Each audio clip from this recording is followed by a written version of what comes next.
Eine Kasse. It's a Sherry. Sherry Lady, it's a Kasse. Man sagt in Vogel, das ist eine Kasse, die kommt von Bo. Ne? Da wirst du drauf. Und da kannst du was mitmachen. Was kannst du mitmachen? Frä. Wenn du den nie freust, dann kann man da noch was Feineres von machen. Spölen! Das ist eine richtige Mark. Kennt ihr das noch?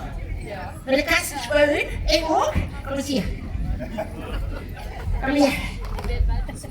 Nimm die eine Kasse gut und dann kommst du nach vorne. Die lange Keuer drum rumkicken. Du musst die Hände stellen, ich mag das von der Siede. Du stellst die Hände, dann gehst du im Becken in die Knie und dann gehst du nach achtern, das Gebälk. Wenn das Gebälk das noch mitmacht, das wird man nicht.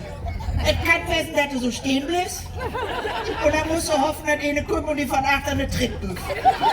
Es kann aber auch werden, dass du von selber der wird da hochgetragen kannst und dann kannst du so richtig mit Schmackes in der Lost laufen.